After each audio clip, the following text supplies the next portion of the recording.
Welcome to the SwimSwam podcast. I'm your host, Coleman Hodges. Joining me today, we've got a very special guest. He's an NCAA All-American, SEC champion, senior from the University of Georgia. Today, we are sitting down with Camden Murphy.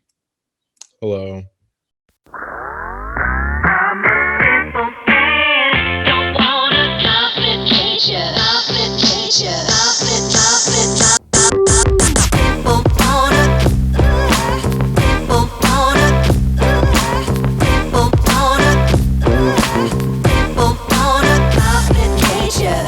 Camden, I really appreciate you coming on today and taking the time to chat a little bit. You're just coming off of your fourth NCAA meet. And I'd like to start there. Can you just take me through the meet and kind of how you felt about it overall? Yeah, actually it was my third because I didn't go last year in 2020. But yeah, I was actually we were really excited to swim. I was just excited to go to NCAA because I haven't been in 2 years. So going into the meet, I was really calm and really confident. Especially just like not just for my swims, but like my whole team in general. I knew everybody was going to swim really fast. Um, I felt really good in the water prior to both SECs and NCAAs, but I felt better going into NCAAs, I think. Just I think I stayed up in weights a little bit longer, and so I just felt a little bit stronger. But yeah, the whole week was just really, really exciting. We didn't think we were going to get to that point. Probably like 2 weeks before, we were like, okay, I guess it's really happening when the women were going to their NCAAs. So the whole meet was just a really, really fun experience. It was super, super exciting for everybody.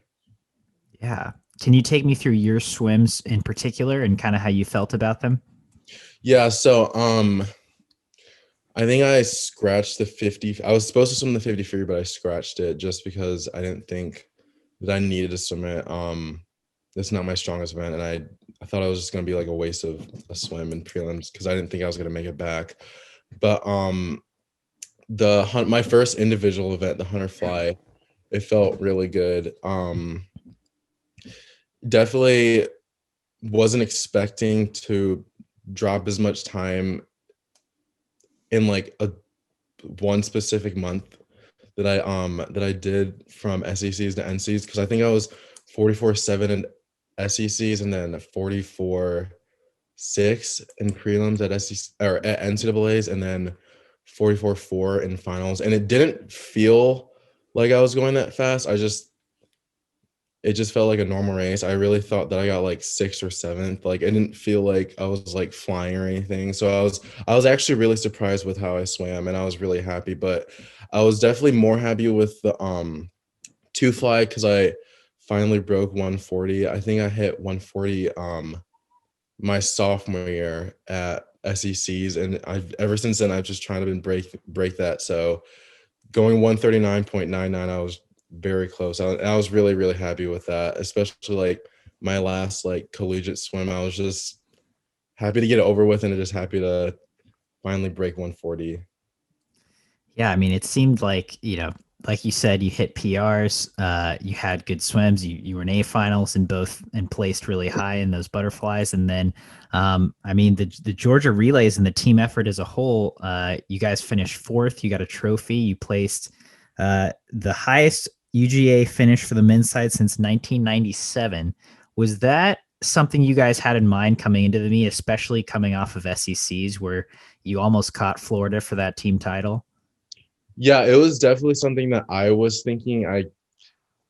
We were in like a weird situation since only 4 guys on the team out of the 14 of us have been to NCAAs, and so all of these younger guys didn't really like not necessarily like care that much about NCs, but they were more. I think a lot of people were more focused on SECs and winning that title, and SECs is just like a really fun and competitive meet. So I think a lot of people thought that was like, oh, this is the best meet ever. But I was like, no, I think we really can do well at NCAAs and hopefully get top 4, top 5.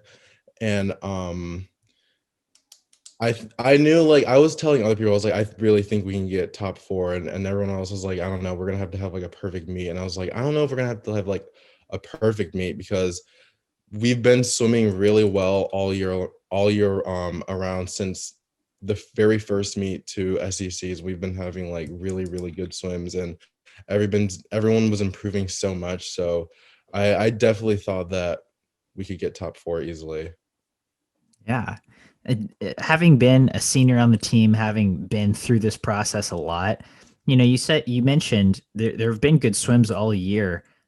Did you notice anything in particular that kind of added to that, or that you attribute that to? Not only the team's end of season success, but just the whole year. Um, I personally think that, at least for like me and a lot of the guys, I feel that we kind of benefited from not really training that much in the spring and summer. I didn't train at all last spring, and then over the summer I didn't really train that much over the summer. I just kind of trained a little bit, and then once the season kind of like got greenlit and they're like, okay, we're actually going to have a season, we're going to go through with everything, everyone actually started really training. And I just think having that like that break just to recover, like have your body recover for a long period of time, was really really helpful. And I personally didn't think that I was going to swim that fast when I got back. I think I swam like a best in season time at USC versus UGA. I went like a 46, like 46.8 or 46.9 for my first dual meet. I've never swam that before. And so I think just taking a really long break and having my body relax and recover, and then getting back in it and trying to like see where I was training before, and then just trying to go faster than what I was doing in March, I guess. Cause yeah, that long break, I like kind of like didn't really know what I was doing in the water. I was just kind of training when I got back. So I was just doing anything and everything just to get better, I guess. Yeah. Can you tell me about that break for you personally a little bit? Because obviously everyone's COVID situation was different, especially from March to August. And then I feel like at least everyone was kind of able to get back on their respective campuses if they were in college and kind of have whatever situation their college had. But what was it like for you from March to April, or sorry, March to August? How long were you actually out of the water? Yeah, so once it was a really weird time after they like officially canceled NCAAs, because we were doing like takeovers and stuff, and it was like I think Thursday morning, and I remember Jack was like, "Oh yeah, we're gonna have a good meet. Like I have a good feeling about this." And then I think it was like 4 hours later, like everything was canceled, and I think everyone didn't really know what to do, because we were all it was different like if you just came off of a championship meet, but like we were supposed to go to a championship meet. So like when you're like starting to rest and taper and you feel really good, like it's just weird to just stop everything that you're doing. And so I think I swam like 1 or 2 days right after they canceled NCAAs, but then it definitely looked like we weren't going to be swimming for a while. So I went home from like mid March to I think like early June, and I didn't swim all of that time. And then in June, I started swimming at this separate pool that wasn't at Georgia or at UGA. It was at a totally different pool, and that was from like June to July, and then I think in August I stopped swimming again, and then I started swimming again in September. So yeah, it was very chaotic for me. Yeah. What was the August to September hiatus? Why was that brought about? Yeah, so I actually was gonna quit swimming. I basically told all my coaches, my parents, and my teammates that I was like, I think I'm gonna be done. Um, and so I think there was like we had like our first practice back, and I like was too scared to like tell my coaches, and they were like, Camden, where are you? And I was like, oh yeah, I don't think I'm gonna come back. And it was just a really, really hard time, especially at that point, because we didn't really know. Sorry, my cat's like, sorry about that. He's like all on my window. Okay, sorry. I didn't know if we were actually gonna have a season, and I didn't want to start the season, and then like get back into shape, and then they cancel everything once again, because that just wasn't a fun time in March. And so I was like, I think I just should just be done right now, because after not swimming over the summer, I was like, okay, this is kind of nice not swimming. And I might just take a break. And that break, I was like, okay, I think I might just be done, because I want like a normal college experience. But a lot of people convinced me to come back, and so I started training again, and it was really hard trying to get back into it, but I think I have such a good base from my club team that it didn't take too long for me to get back into shape. Yeah, that's. I mean, it was obviously a hard time in a lot of different ways, but I mean, makes a lot of sense. But that's a big decision, and it seemed I'm happy as a fan you decided to come back.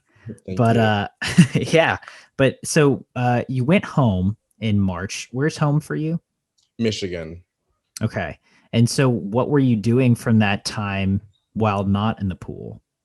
Yeah, so basically I was trying to still do like cardio and like legs and abs. So I was just running a lot and just doing a lot of ab and core workouts, and I was running a lot actually. Sorry. Um I was I just try to like keep my legs just as in shape as possible without a pool. So just doing anything that I could do to keep my legs up, I guess. Yeah. And then outside of training your body physically, how are you spending your time in those few months? Um Wait, like and like which months, like over the summer? Sorry, yeah. So from at the time you were home from March to June, just in quarantine, stuck at home. What were you doing? Did you pick up new hobbies? Were you doing puzzles?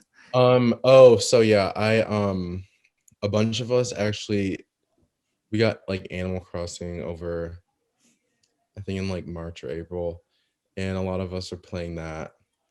Um and I was still in classes technically, so I was doing my classes and um playing Animal Crossing with my friends. Like we had a lot of group chats. I even met like some girl from like I think like Germany or somewhere who like came to my island. It was really fun. But because I really just want to stay in like a schedule, so I would work out in the morning for around like 2 hours, and then like play Animal Crossing for a few hours, do homework, and I just do that every day basically.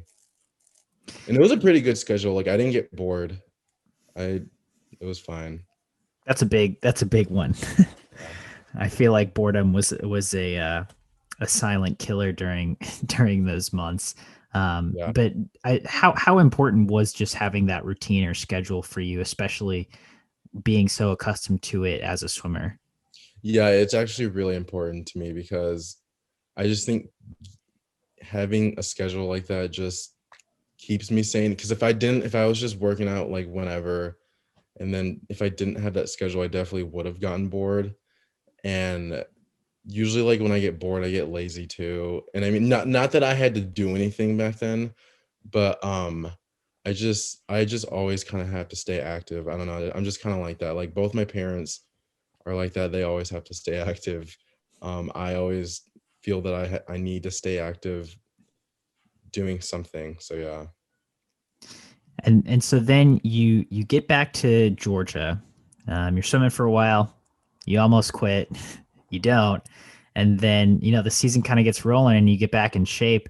Um, Again, it seemed like the dogs were swimming well from the beginning of the season.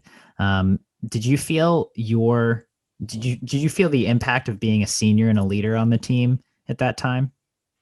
Yeah, that was. one of the reasons why I did actually want to keep swimming. I just want to like set an example that like swimming all like to swim all 4 years for like these younger swimmers on the team. And yeah, I like to lead by example, I guess. And a lot of people told me that they looked up to me. Like I didn't real like it was when I was telling everybody that I was gonna be done. A lot of people told me that they looked up to me, and I didn't realize that. And I didn't realize like that, I help people train harder and faster, and a lot of people like to train with me. And so I was like, okay, well, maybe I should just keep swimming just to kind of, set an example of that. Because I feel a lot of people do say they want to quit or do quit and then come back. And that was like the first time I ever actually like really was going to quit. I never actually like thought about quitting swimming like when I was younger or anything. And then did that, I mean, did you feel the impact of that once you did kind of come back, being a leader? Did that make a pretty big difference for you when you were back in the pool? Oh yeah, definitely. I think it was just nice having I like swimming with new people, so it was just nice having like some new freshmen come in. And they were really fast, so it was really fun training with them. And I try not to think of like what other people do, but I mean like I know that people are trying to train with me, but I don't really like I don't want to say like I don't care what other people do, but it's just kind of like I try to like stay focused on what I'm doing. And yeah, I just kind of went from there.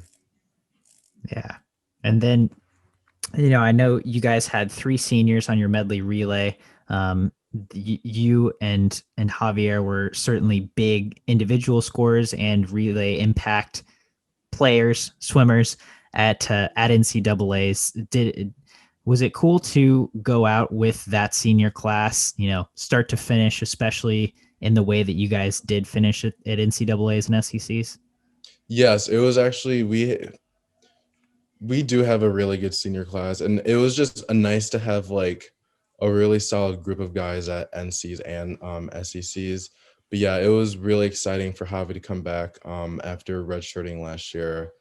And all like our whole entire senior class, like whether they were there or not, like everybody was so supportive. um I love training with all of them, and I love hanging out with all of them. I feel like we just had like a really really solid class, just all of us. And they are also part of the reason why I wanted to come back, because I really enjoy swimming with my class too. They're all just great and great trainers, all of them. So we've talked about training, and I've been to Georgia. I've seen some of the workouts, but for you personally, what does Georgia training look like, and who are some of the people that you train with regularly? So we do a lot of emphasis on like long course. And I would definitely say a lot of long course, and a lot of like 200 pace, and we really work on our back half. And that's what I've always been kind of a back half swimmer, so doing a lot of back half work is really benefited me, especially these last few years. And I think we all train in like different groups because we have so many different practice times. And especially in the beginning of the year, we all actually couldn't train together, so I didn't train with a lot of people at the beginning of the year. But like I actually swim with Dakota a lot in fly group. We do a lot of fly together. Um and Javi, we do a lot of sprint stuff together in sprint group and main group. But a lot of people do kind of like their own thing. Like I switch from sprint group and main group a lot, and I do IM group, but I also don't swim IM. So like it's just kind of like based off like what you think that you need. Like I've even done like distance group, I think once before SECs last year. Um, I used to do like freestyle group instead of IM group, but I always do fly group because that's obviously my best stroke. But I mean, I've trained with so many people. Like I started training more with Luca probably the last few months because he injured himself a little earlier that in the year. So I didn't train with him as much in the beginning, but we started training with each other towards the end, and that was really helpful for both of us. Um, like I love doing kick sets with Andrew Abruzzo. He's probably like one of the best kickers that I've ever like kicked with. Like we always just try to like battle out in practice. Like if we're doing the same thing, because I'm a sprinter and he's a distance swimmer, so like most of the time we're not swimming together, but when we do, like we do love to do kick sets. So that's probably like my favorite thing is kicking. Uh, there's so much to unpack here. First of all, why do you get to choose what group you go to, or is that chosen for you by the coaches? um it's it kind of like depends who you are, I guess. Most people you have I think for most people the coaches choose for you just I think just because they know what's best for everybody. My first 2 years, I didn't really choose where I was, but after a while and seeing what worked for me, I started moving over to different things and then seeing what didn't work for me, and I'd move back from other groups. So I think the older you get, I think the more say you have in where you should go, because I guess like you would know what's best for your body, and you know like how the training works for you. So yeah. That makes sense, and that also seems like a good system with a lot of trust on the, I guess, on the coaches and the athletes' part, which is pretty Yeah. cool. Um, so what? Tell me about IM Group. Why did you go there, even though, like you said, you didn't swim IM? I don't know, Jack. See, that's like I didn't really have a choice over that. My freshman year, Jack told me that I should do IM group. He said it'd be good for me. I mean, I swam like the two IM in high school, so I guess I kind of was an IMer, and I'm like all right at backstroke. But I actually don't mind IM group all the time. Like it kind of depends when I'm like if it's long course IM group, like I don't really mind it that much, but short course sometimes I don't like it so much.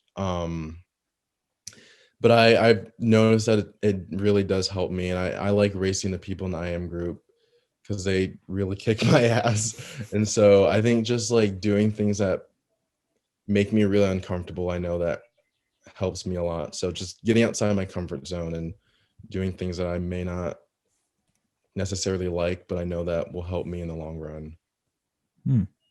Why do you prefer long course IM Group but not so much short course IM Group?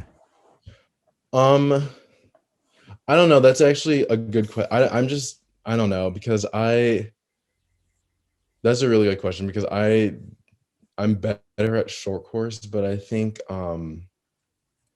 it's harder long course. IM group is definitely a lot harder long course for me, and I think I just like being challenged.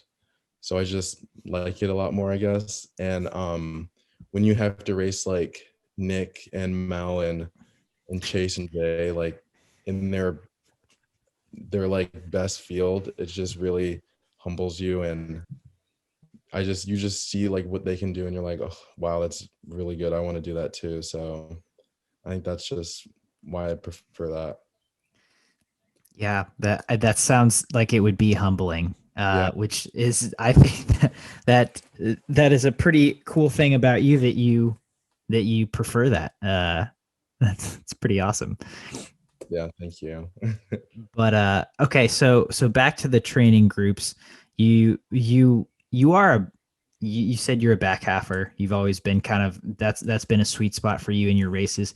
I feel like I've seen you win SEC titles 15 times where you were not in the lead at the halfway mark of the race, and then you come back to take the lead, and win the races. I mean, obviously, I mean, I'm guessing it comes down to having confidence in your races and your training, but how in those situations, especially at the conference championships or any races that stick out to you, I mean, how do you keep your head like that and really know that you're going to have it coming home?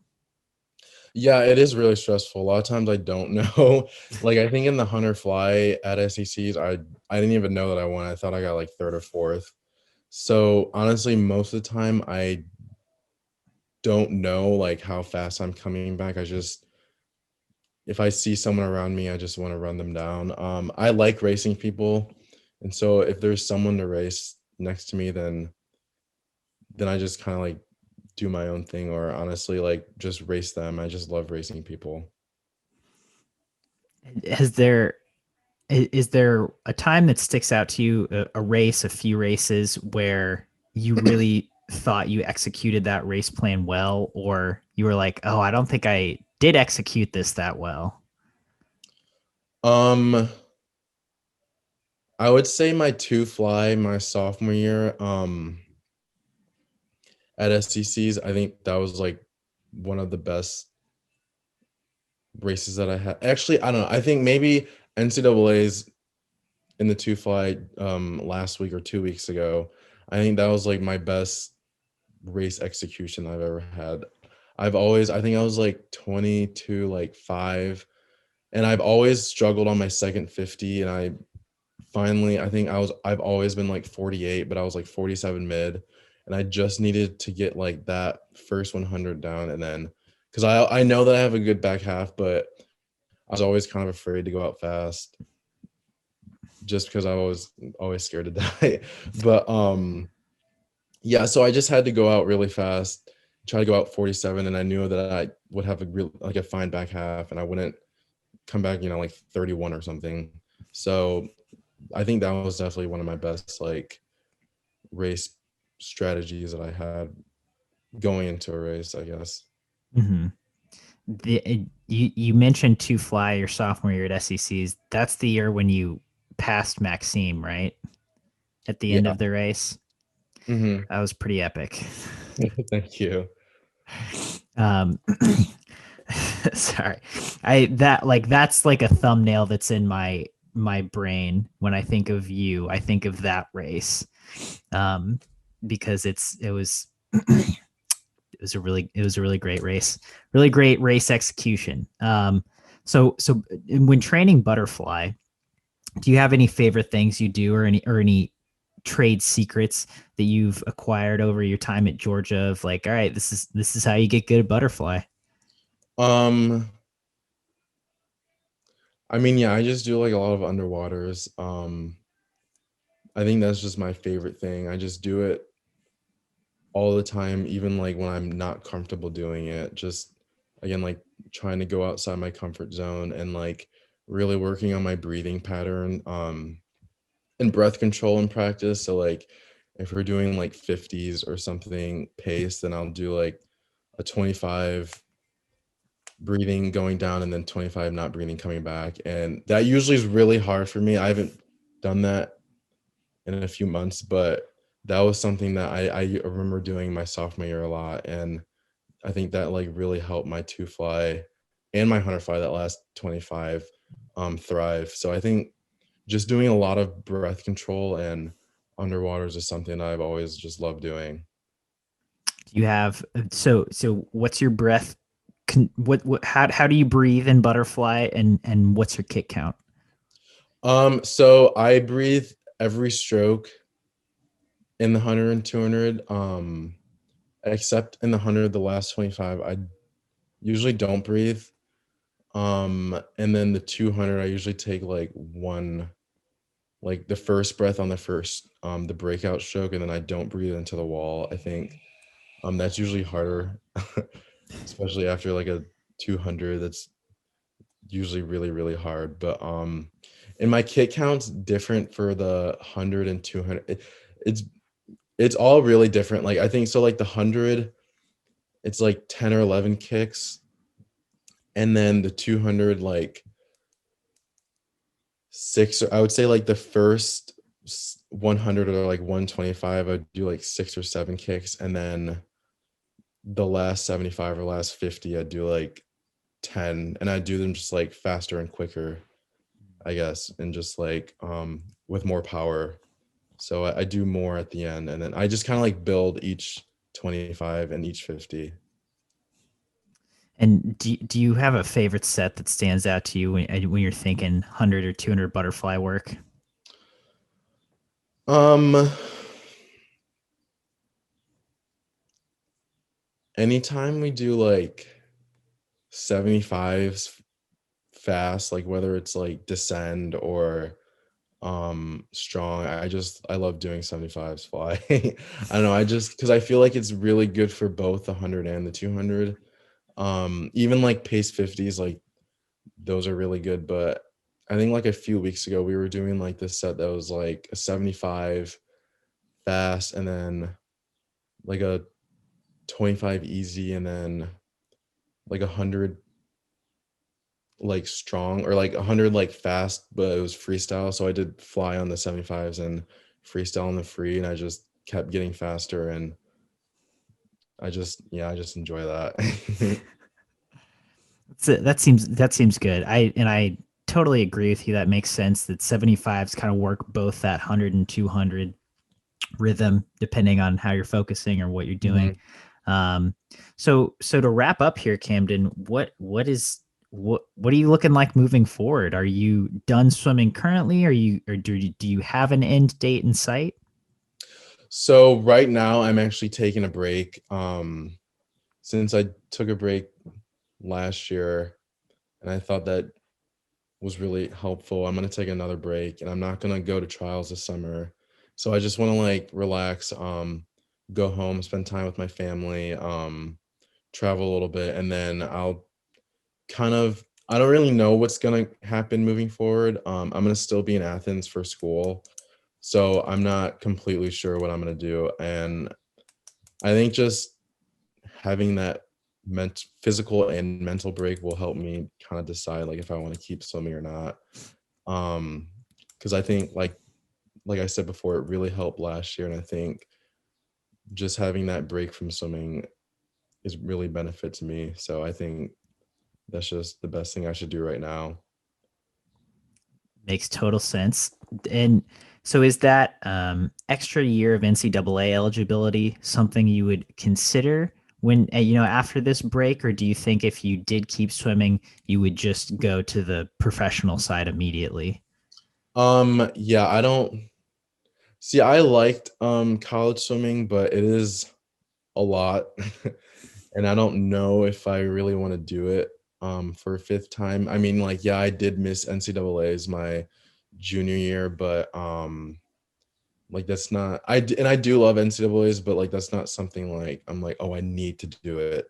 So I don't think I'm gonna swim another year of college. I think I'll just maybe focus on like, yeah, swimming pro or something later down the line. And if you did end up coming back to swimming, what do you think your motivator would be? Why do you think you would continue to do it? Whether that would be, make an Olympic team or go to ISL or just because you like doing it. I think well, I was gonna have like a definitive like end date after NCAAs, but I wasn't expecting myself to go as fast as I did, and I don't know. I felt like I'm not like disappointed with my swims, but I felt that I personally could have gone faster. Maybe I don't know. And I mean, a lot of the post grads have kind of been like trying to convince me to keep swimming, and they make convincing arguments when they're Olympians and American record holders. So I don't know. I'm just taking it one step at a time, just seeing what works best for me. Gotcha. Understood. Well, Camden, it's been a treat talking to you today. I really appreciate you taking the time to sit down and chat. Any parting thoughts before we sign off? Um, no, I don't think I have any.